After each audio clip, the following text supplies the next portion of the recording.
with fast growth, there's lots of problems, but more importantly, lots of problems are hidden, right? So as soon as you hit a plateau, all the problems just appear, right? There's cultural problems, there's issues with processes, there's marketing issues, there's all sorts of stuff. And when you're growing at doubling rates, it's just all ignored, right? It's like, it's And what were your growth rates in the early days? We more than doubled in the first every years. year. Yeah. Ignition sequence start. 3, 2, 1.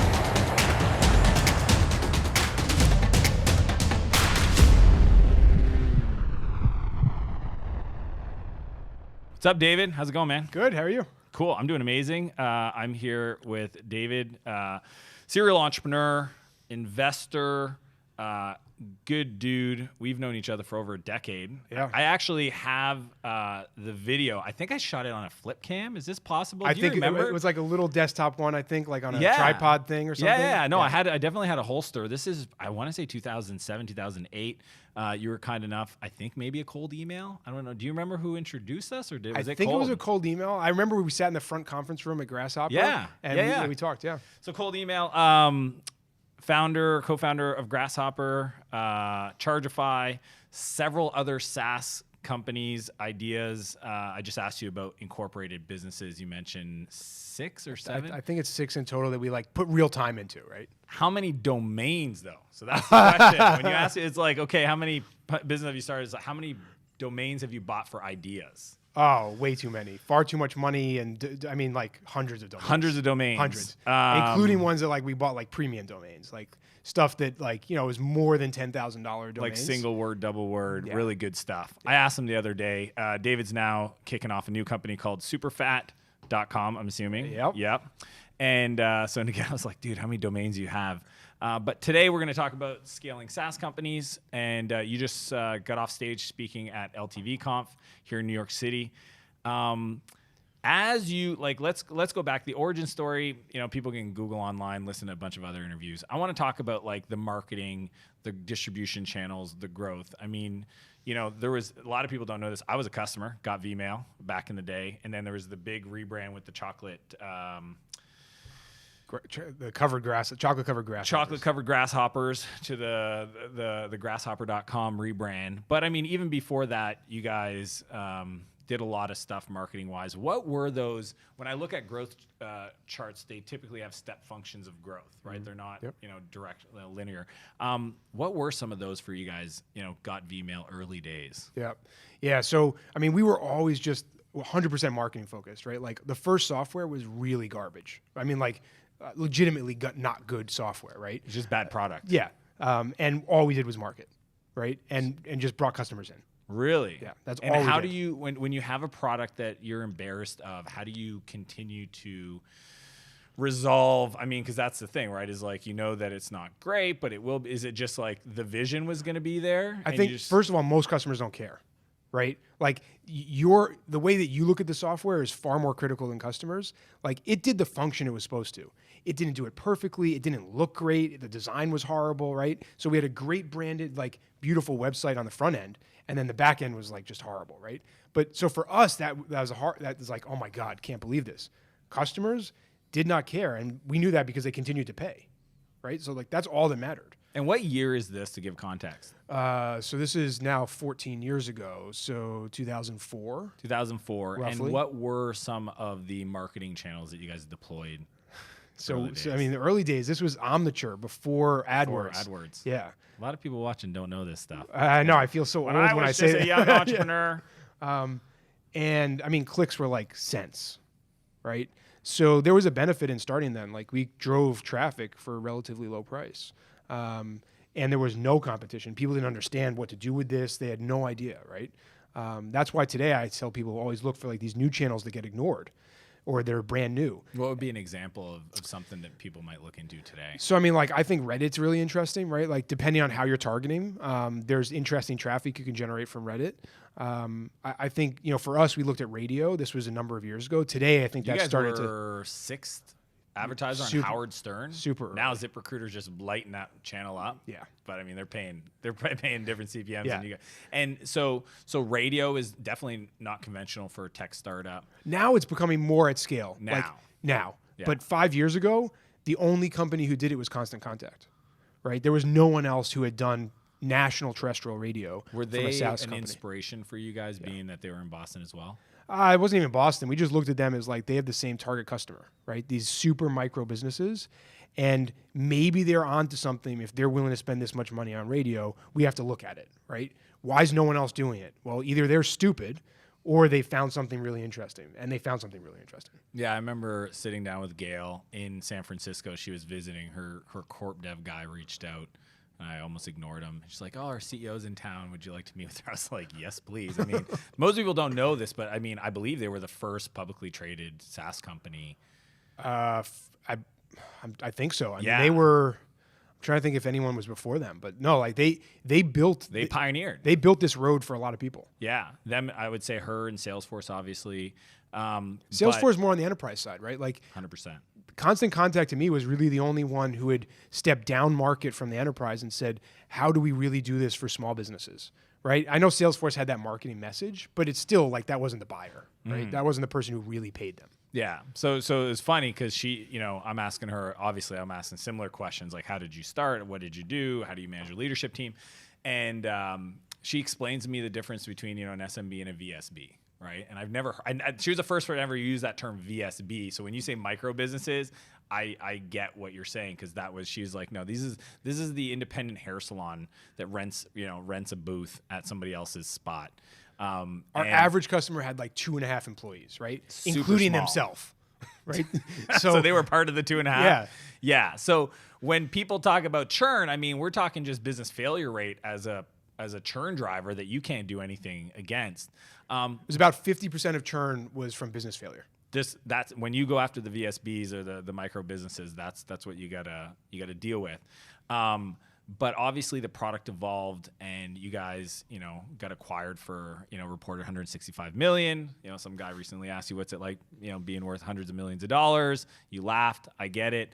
But clearly it was an incredible outcome. But along that journey, were there moments where you finally figured out a next stage of growth where it started to feel inevitable, or was there always this kind of like fear that somebody else might figure this out? Or how did that, like thinking back to the mental state of that journey, were there things that kept you up at night, or was it mostly just trying to improve things? So I'd say there's two things that kept us up at night. One, with fast growth, there's lots of problems, but more importantly, lots of problems are hidden, right? So as soon as you hit a plateau, all the problems just appear, right? There's cultural problems, there's issues with processes, there's marketing issues, there's all sorts of stuff. And when you're growing at doubling rates, it's just all ignored, right? It's like, it's And what happening. were your growth rates in the early days? We more than doubled in the first Every years. year. Yeah. Somebody said recently, if you grow by 50% every year, pretty much every 6 months, you're breaking most of your systems. Yeah. Like things just start falling apart. On stage, you brought up, having a coach, and I believe you had 2 coaches through that journey. Yeah. It's now become more part of the conversation, but dude, this is, 2005, 2006 was not a normal thing. What did you see in your business, or what did you feel personally that made you decide that you needed a coach to kind of support the growth? Yeah. So like I went to a lot of conferences like this, probably less SaaS stuff because it wasn't as focused at the time. Were there SaaS focus? I mean, that's not really even a word that existed back then. Yeah. So I mean, it was like business conferences, right? And maybe kind of like personal development or entrepreneur development conferences. And I kept thinking to myself, okay, like I come back with all of these ideas and I have a list, like everyone goes to a conference, right? A list of 52 things. I'm going to do all of these, right? And then you do none of them, right? And I felt very frustrated doing that again and again. So I finally said, like, I'm going to pick one kind of system or process and get a coach to help me actually implement it. So the driving force was like actually implementing something from one of these things. One system or process. Yes. Yeah. And how did you go about making that decision, or what was that process like? Well, the problem is I'm pretty impulsive. Like the process was, I was sitting in the thing. Yeah. I'm like, I'm doing this tomorrow. Yeah. I emailed Vern, who was at the conference, and said, "Who's your best coach?" Author of Scaling Up. Yeah. I said, "Give me your best coach." Like he's at the conference. Oh, you're at the conference where he's talking about. Okay. And I'm like, I want your best coach. I wanted him, and he said no. But I love it. You went to him. I went. Have you ever read What Got You Here Won't Get You There? Yeah. Marshall. Yeah. So same thing. Email Marshall Goldsmith. Little did I know. I remember he actually got on a call crazy enough. I wouldn't even do that. But he was kind enough to get on a call, and he goes, I asked, I'm trying to act all like, this is after I sold Spheric and I wanted to like really level up. Didn't even have a company. And he goes, well, normally I work with Fortune 50 companies. And the fee structure is we work together. I get them results, and they look at kind of that impact and write me a check. And it's usually... it's significant. And I was like, okay, we're working in two different hemispheres here. So I'm gonna thank you. It was funny. He invited me to a conference. Just, he's like, sounds like you're a motivated, eager guy. Let's hang out. But so I get the impulsiveness. Vern says no. And then, I said, just give me your top coach and top trainer. Because the things I wanted to implement is I wanted to put core values in place. I wanted to put in daily meetings and the beginnings of the rhythm. What year of business was this? 2004, 2008. Wow, so 4 years. Yeah, 4 years into the must business. Have been what, 25? We're doing probably 4 years in, $8 million. Yeah, 25 people ish. Yeah.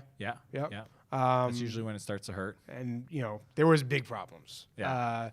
And we got Les came in as a coach. Yeah. And part of the process, I wanted to start these quarterly planning sessions, right? Like to me, that was the start. Pretty core stuff today, but I mean, in hindsight, would you have done it sooner? Yes. Yeah. Yeah. So in new companies now, we do this immediately. Like there's 3 people on the team, and we met in Boston, did our first quarterly planning session. We're doing the next one. It's just part of the infrastructure of doing that. And then worked with Les, felt like you got what you needed from him, found another coach, but this time, I think because you shared the story, was somebody that you wanted, that built companies, that had been there, and really less about SaaS, more about internal process. Like, how do we create a culture of success? How do we create a systematic process where we can hit goals again and again? Like, how do I create a machine, right? And that's absent of SaaS. Like, we had the experts and built the expertise internally. Like, we could do survival curves and predictions and all this stuff, right? Yeah. I wanted someone that came in and said, like, here's how you run a company. And here's how you do it at scale. This is, something Elon Musk talks about often is he gets excited about the machine that builds the machine, right? And I think about that all the time when I'm like, okay, like how does this process play out independent of people, and more about like just does this get better over time? Does this get smarter?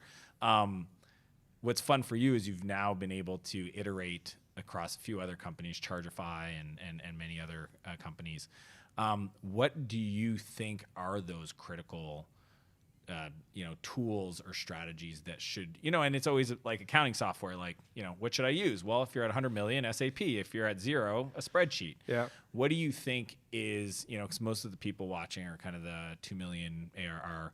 What are things that you feel are like, okay, at this point, these are things you need in your business? So I think the most valuable ones for us were meeting rhythms, one. So daily, weekly, monthly meetings. It gets rid of a lot of the junk, gets people focused and communicating. So when you say junk, what do you mean? What would they be seeing? All of the in their noise, business? right? Like let's sit in a meeting and talk about the BS metric for no reason. Like, like when you're meeting every week and all the metrics are on the wall, red, yellow, green, in front of everyone's face, there's no reason to have a meeting about it. Like, you've talked about it in that hour meeting, you've covered it, and in the monthly meeting, you talk about like digging deep into it. How do we change churn? How do we do this, right? And the daily meetings, as soon as you hit 10 people, communication goes to shit, right? And putting the daily meetings in allowed us to scale up to 50 people with no issues. We didn't have like company wikis. There was no Slack. I personally hate Slack, Same. right? But that wasn't even an option then. So we couldn't even get in trouble with it. So our option was literally the daily meeting, which is 5 minutes. What am I doing today? Where am I stuck? That's it, right? That's awesome. And every single person in the company was in at least one daily meeting. So you got meeting rhythms. You mentioned values. Are those kind of things that are important for you at the 2 million plus? At this stage, values for sure. Even earlier than 2 million, like in essence, before you hire the first employee, values. Right? And how do you implement or integrate values into a company? Like what? Because it's one thing to have them on a poster on a wall, which we all know is bullshit. But for you, how do you integrate that? Where does it show up?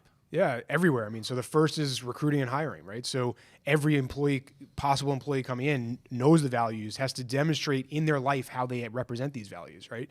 How they did this in their past job, right? Even if the values, our values differed from that company, And show what were me examples of your values. Just yeah, so Grasshopper was go above and beyond, always entrepreneurial, radically passionate in your team, right? And like those came from the founders, obviously, right? yeah, Me and my partner. and you mentioned that like people getting hired only fill those, like they don't talk to a manager until they've filled those out in an application to explain how yeah, document or demonstrate whatever. how Yeah. these show up in your life. Yeah, like I want to see a story like in my home life, you know, my kid, this happened and I went above and beyond because my kid's friend, like I want a story of how you demonstrated this value, right? And like something that shows you at your core, right?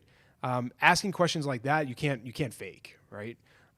So recruiting. Unless they're a horrible person, they're making up stories. I think that would just be weird. It's like, you have kids? Not really. I thought it sounded good. Yeah, it sounded really good as a story. Maybe not so much. Yeah. So recruiting, firing. So, you know, it's so much easier to say to someone, you know what, like there's clearly not a fit here.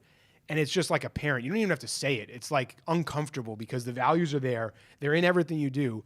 And you're like, yeah, this just doesn't fit. Right. And they're like, I know. Right. And you just move on. That's the best. Yeah. Like you don't, yeah. When they come to the same outcome you come to and it's like amicable and it's just like, yeah, we're probably not going to We put the values in place and certain people quit. And it was the people we wanted to get rid of anyway. Yeah. But they're like, yeah. They're like I had looking a at their client, paper. man, 30%, like they implemented this and 30%, they realized after going through the exercise that 30% of their team didn't embody those values. And I think half quit and then half there was a transition plan within 6 months. But it's, you know, it's you know, I think I heard somebody say, you know, vision or values is about hiring and firing against them. Like that's what they exist for, is almost like the people filter. Yeah. You know, and also in regards to making decisions in your absence. Because that's like, again, the machine that builds a machine. It's just, for me, it's so fun to think, like I'm a software guy. So like I'm so nerdy. I think about object models and, you know, polymorphism and like stupid shit. They're like, how does this apply to business? But you know, if you design the interface of how people should be making decisions in your absence, that's where scale comes into play. Because as a founder, I'm assuming that's at 25 people. That's where you feel frustrated, is that decisions are being made that, you know, you can't possibly know, that are just not aligned with how you would make them, right? Yeah. So I look all the way to the edge, right? So customer service, right? They're usually the furthest from the executive team, right? And the ones that touch the customer the most. Ooh, that's good. Right, which is really scary. Yeah. So like I wanted my customer service team to be able to make decisions in real time on the phone and solve problems. And if they're doing that, they're doing things like refunds and credit and like, you know, someone says I printed business cards and you messed up, like what do I want them to do, right? So in all of those instances, when they selected a refund, they had to put which core value or core promise it related to, right? And one of them was being like, you know, entrepreneurially generous was one of the core promises, right, to our customers.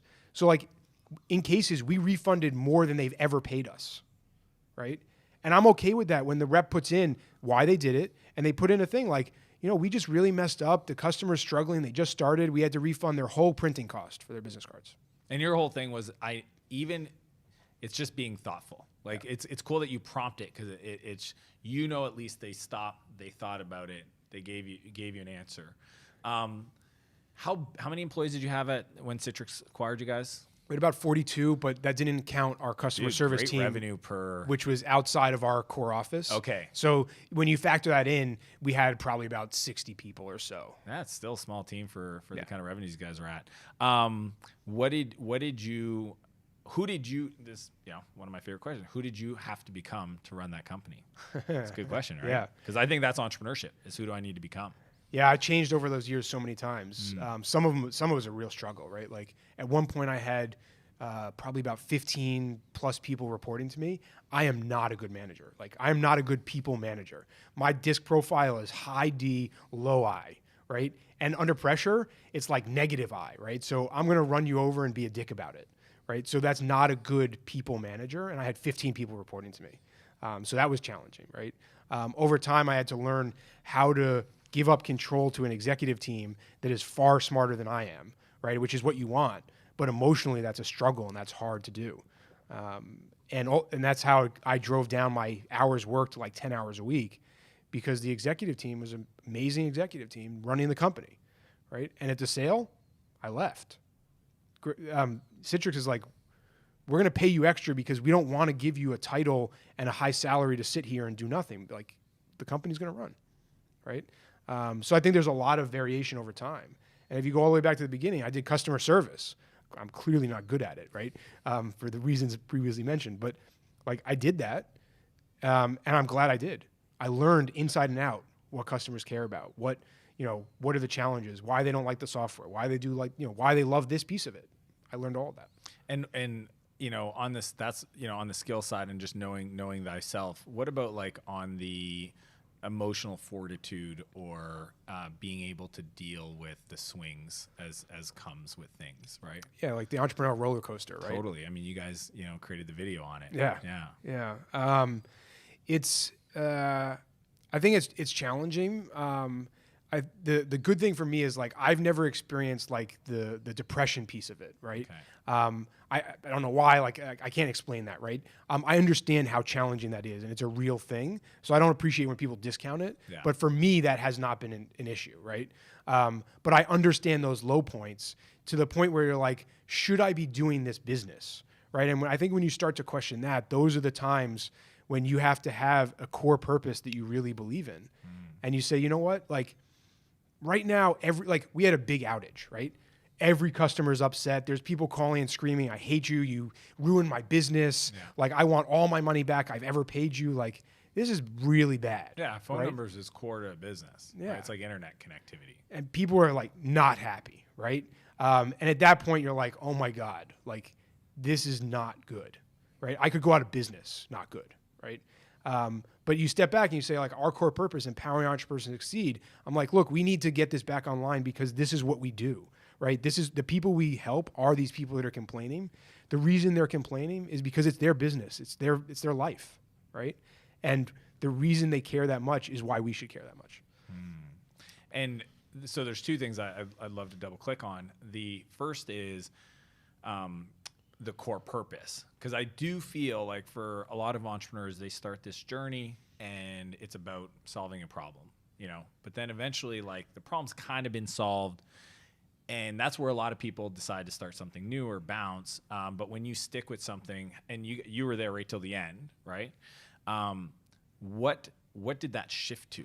Like, what for David, what did that purpose shift to? Is it less about solving phone systems? I mean, you know what I mean? And it sounds like it was more entrepreneurial, but like, were there phases of like how you had to reset that purpose for yourself and the business, or how did that? No, I mean, so when we started the business, we wanted to build an environment that we loved being in and we just loved going to every day and working, right? So that was like our internal purpose. Got it. Pretty early on, we figured out that we loved working with, at the time we deemed small businesses. We then moved that term to entrepreneurs because I think it filters out the mom and pop dry cleaner. Yeah. Not that that's not a business. Yeah, it's a different mindset. Yeah. Right? So we filtered it out to entrepreneurs, and what we realized we loved doing was helping those people. So the wording changed over time, but internally and externally, we were doing the same thing the entire time. So I don't think purpose changes that much. The wording, I think, changes because you refine it over time and you figure out the right way to say it and the right terms to use and things like that. Now, you guys didn't raise any money, I believe, no. Right? And I think the report was that you own 90% of the business, or you and your co-founder own 90% of the business on exit. Yeah. Again, $165 million, so pretty awesome. You've built some other companies. I don't charge if I raise money. We raised just $500,000 from Mark Cuban just because we needed like the stamp of like approval I took his money. He's a good dude. I remember I almost kicked. I didn't kick him out the round. We were oversubscribed, and one of my lead investors, Steve at Baseline, amazing investor. Steve is literally like a gift to entrepreneurs in the Valley. And I was like, hey, we're oversubscribed. We're restructuring the cap table. And I think I might, bounce Mark. He goes, see these 4 other people? Bounce them first. I was like, yeah, you're right. There's some, yeah. So you took some money. Mark's a great guy. Like he replied to every email. Amazing. Nobody else did. Amazing. Every investor email update, he always replied with thoughtful questions. Yeah. And even like, I found even if he didn't have like a deep thought, he replied and like You knew he read it. It was him. Yeah. Like, it's not like an assistant of assistant, right? And he gets far more emails than I do. And our investment was so tiny, like, this is like, means nothing, right? And he replies. And most of the time useful, right? Yeah. Like, that's better than 98% of the people. Oh, he is a very unique individual for that factor alone. Yeah, it's his. I feel like when I think of Mark, he's just cranking. I think like he used to have a flip thing phone, and he would just the keyboard, and he's just like cranking at his, shortcuts and all that stuff. So now that you've started other companies, what is your thoughts to funding? Because I know that's something I've reached out to you recently as I look at making more investments and kind of thinking differently about markets. What are your thoughts on capitalizing companies, to get escape velocity, especially if, marketing channels, pennies, clicks, not anymore, right? What are your thoughts on capital funding? Or Yeah, it's a hard place because, like, as an investor, I have one set of thoughts, and as a founder, I have a different set. I think in some places they converge, but in some places they diverge, right? I think that if I'm looking at SaaS companies today, there is no reason to take funding before you have $1 million of AR, right? Like, getting to that point today, to me, is like the minimum bar. That's product market fit. Yeah. Like, forget the MVP stuff and all the other things. Like, $1 million of ARR says people are willing to pay at some scale for your product, right? And getting to there without funding gives you lots of optionality, right? The longer you go without funding, optionality increases, right? So when you get to 10 million, now debt financing and revenue-based financing is far cheaper. I mean, these are things that most people don't even understand. I think a lot of the market doesn't even realize exists. Like, the lighter capitals and many others out there. I think they start at $1 million ARR. Yeah. They'll fund you on that. And do you think those are viable options? Or you mentioned 10 million. Should they wait? It's expensive. I would wait as long as I can. I really don't love revenue financing. Yeah. Like, it's sucking the lifeblood out of the company in real time. Yeah. Compared to debt financing, where at least you get maybe the first year of no payments or just interest only, and now you can kind of push that out over time. Yeah. And the larger you are, the more power you have to do that, right? Yeah. The revenue financing is a reasonable option. It is very expensive when you run the numbers compared to equity financing, right? So you gain some power and you give it up in returns. So how should founders, because I work with a lot of 1 to 2 million ARR companies, and they're at that stage where they're like, hey, that $500,000 looks really appealing from an equity financing point of view, but there's also this debt stuff. How do you run the equation in your mind to evaluate those? Yeah, to me, it should never be used for anything except marketing, right? So because if I put it into marketing, I can run the equation and say every dollar in equals this much out, my cost of capital is X, and I know my return is greater than 0, right? If I put it into staff and employees, there's no way to run any calculation, right? So I don't want to be taking bets with that money. I don't want to be taking like product bets. Like, I'm going to change something. I'm going to a new market pivot. We're going to move up market. All that stuff. Yeah. You're like, no, this is a channel investment, and you can run the numbers on the ROI. That's interesting.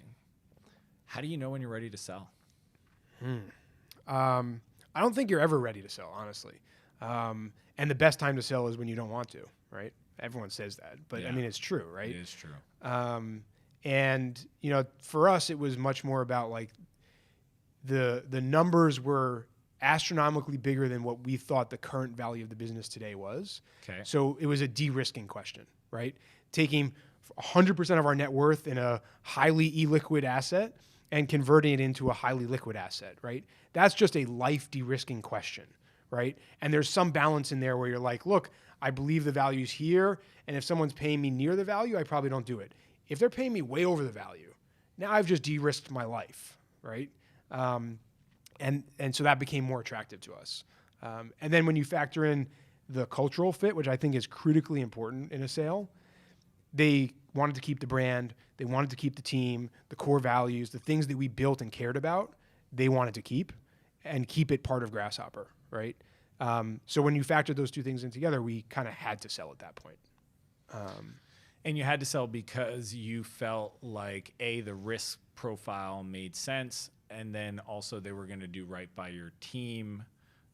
Was there, I mean, it's like, okay, well, there's exposure. If we're in the market for another, let's say, because a friend of mine, Marco from Thumbtack, had a really great way of thinking about it, where he said, I look at how many years of perfect execution are they buying, right? And it was just like, oh, that really kind of like that equation. And if the number's big enough, then it makes sense because, maybe not a perfect, but 80%, I know what it's going to be worth then. So are they buying at that point? But you'd built this business for so long. Was there a part of you, especially I think your first company for the most part, that felt like it was your baby? Like, was there any like loss feel? Like I went through it with Sphere. Like literally had to see a therapist, walk around with like anxiety attacks. And he's like, yeah, you're having kind of like, loss, whatever. Did that come up post exit or on your way to it or? Yeah, I mean, there's so many questions there. At post exit, for sure, there was this emotional, like we left sale day one, like day two, we're gone, right? Oh, like wow. just immediate. Yeah. Email address changes, like little things that were very emotional, right? Like an email address you've had for 10 years, like you're like, oh crap, I gotta switch this in all these places. Then you think about the emotional act, it starts to add up, right? So I think, there was definitely an emotional aspect of it, like losing your identity, more importantly. Like I was the Grasshopper guy, like that's just who I was known as, right? Family, friends, conferences, everything, right? And then you're just not that.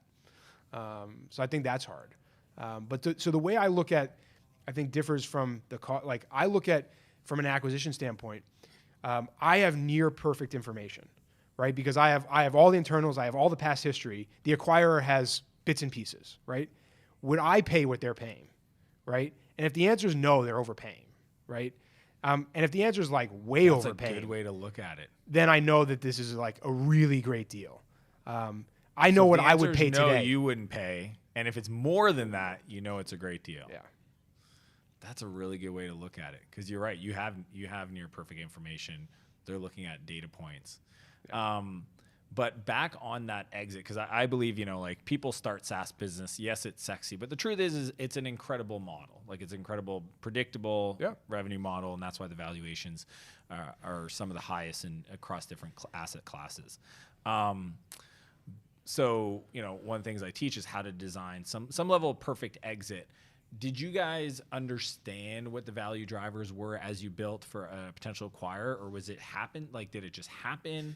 Like, was there strategy at some point around it, or you just kept the core kind of question you were solving is how to create the best place to work at? I think the core question that drove those factors is how do we create a profitable business? Okay. Right? Those things, and a highly efficient business, right? So profitable and highly efficient. That's why when you tell me the amount of employees to revenue, I mean, it was a high ratio. Yeah.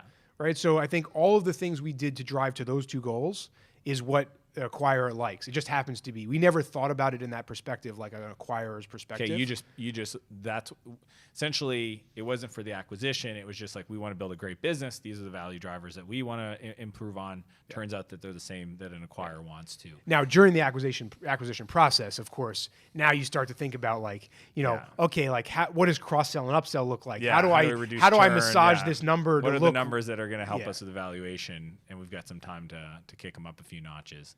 Did you guys work with an outside broker to do the deal, or? Yeah, fair question. So Citrix came to us, which is a kind of odd. We did not run a process, right? So we did use a firm to represent us. Yeah. More from a like logistics standpoint, like how do you set up a deal room and like let's manage the process and kind of remove the founders one level so you don't screw something up and all that stuff. You're gonna go there after you kind of give yourself a buffer. I ran all my processes because I actually absolutely love that part of the business. But definitely had my advisors in the corner.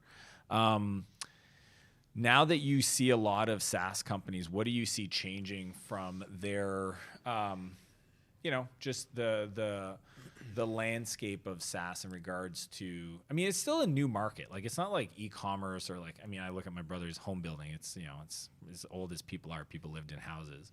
SaaS, numbers. There's still debates around even how to measure certain metrics.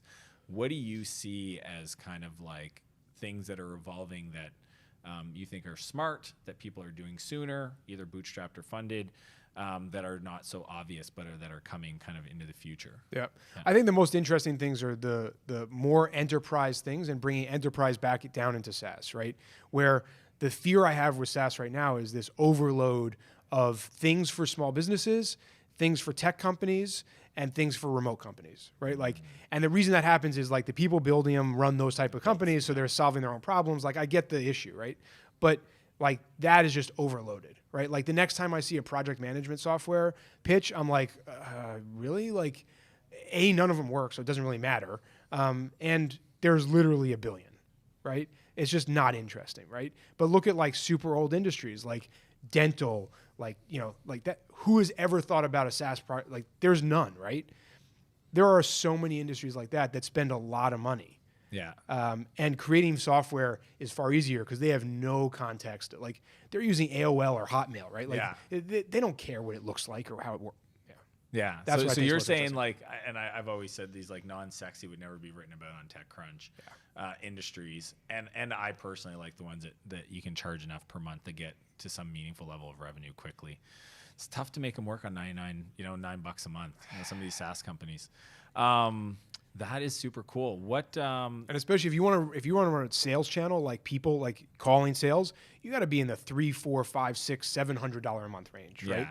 Now it's probably going up as salaries have increased, but I mean, at $100, that's like, we tried it at $100. It's not possible. No, not possible. I want to give you a chance to talk about Superfat. Totally non-SaaSy, but e-commerce, and you guys are doing some smart things with the reoccurring models on it. What is it? Where'd it come from? Why'd you start it? Why go from SaaS to a business with a bunch of inventory? Look at this. Yeah. So you told me you've got a box sent to my house, so I'm excited to get back to Canada and taste this stuff. I'm going to definitely eat this one. This is... Yeah, so I think what's been most interesting for us is like... And what is it first? Yeah, it's a nut butter product, right? So like... Healthy fats. Yeah, healthy fats, right? Vegan, keto, paleo, all of the certifications, right? Yeah. I built it with Mike and CMAC because... CMAC's involved as well. Your co-founder from Grasshopper. Yeah, and Mike, who was at Grasshopper too. Oh, awesome. Because I wanted a product like this to consume, right? Like I changed my diet, I changed my life. I stopped eating sugar. I got. But I mean, this is from a escape velocity point of view, founders not treating themselves like a premium racehorse.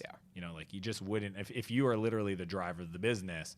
Looking at this stuff, I know you did yoga or still do quite a bit, and like just taking care of yourself. How do you think that would impact founders if they take care of their...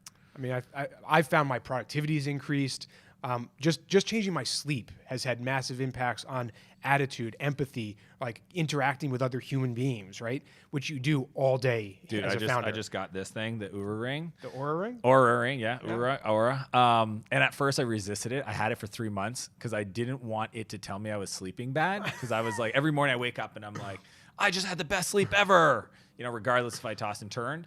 And I've been busting out some good sleeps, so I'm happy. But I like that feedback. So you're saying, healthy fats, nut butter based product, 5 flavors, available, online. So what's been most interesting to learn about though is we've started to apply what we've learned in SaaS to e-commerce. Yeah. And people are like, "Why are you doing it that way?" We're like, "Well, because we can make a lot of money doing it that way." What's an example? So the way we run our marketing channels, right? We run it like a SaaS marketing channel, right? Where LTV, e-commerce, CAC, yeah, right. Average order value. Oh, we look at all that stuff, reorders. We look at all the things where, from an e-commerce perspective, the models are different, right? Yeah. And then so we're also willing to scale aggressively, where other people are like, we're looking at payback, right? Like, if I know my reorder rate, You're willing to go a few months where they're trying to do a 30-day. Yeah. Like they want to essentially make their CAC on the first order potentially, and you're willing to say, we're cool going long on this. Yeah. Dude, that to me is I think where as channels get more expensive, the ones that understand lifetime value and also how to monetize that audience. So right now you guys have how many SKUs? 5. 5. There's a 6, which is a variety box, but there's 5 core flavors. Yeah, and what do you guys do for upsells? Anything? Is that something coming? The biggest. So there's 2. One is 3 boxes, you get free shipping, right? So that's to push average order value up. Yeah. The biggest kind of post upsell is our flow for buy 1 variety box, which is most new customers, right? Yeah. They buy the single variety box on the website. and then how do we nurture them over time? And we're only a few months in, so we're starting this process. Yeah. How do we nurture them over time to buy their favorite flavor? Yeah, once you know that once they a have month, favorite flavor. once every month, whatever. Right? Yeah, whatever the frequency is. Yeah. And when you say nurture, that's the email campaign, the messaging. It's amazing e-commerce how much is email. It was surprising to me. Yeah. At Grasshopper, we used email, but we were also in SaaS kind of scared to Over-message. hit the customer and say, Yeah. maybe I don't need to pay for this. Like there's stuff that happens. Are you right? doing things that's like very is there a personality behind the brand? Yeah. Yeah. Okay. Yeah. So that's still It's very fat forward. I mean, the name. Yeah. Our core purpose is empowering change with fat. Yeah. So like we're very much on that side of the education. Yeah. Where fat is good, right? Yeah. And staying away from the specific diet. Like I eat a certain way. It doesn't really matter, right? Yeah. I ate vegan for 6 months, right? I did all sorts of things. You tested it out. Yeah. But at the end of the day, I think there's a clear direction where consumer packaged goods is starting to move, which is, in general, increasing fat and lowering refined carbohydrates. We can argue about 100%. other carbohydrates, but refined carbohydrates, those are starting to trend out, which I think is good. Yeah, the debate has been settled there. Yeah. Awesome. David Hauser, appreciate you, man. I appreciate that. Thanks so much. Thanks. Oh, now we're done. Thanks for watching this episode of Escape Velocity. Be sure to like and subscribe and leave a comment with your biggest insight from our conversation. Be sure to check out the next episode.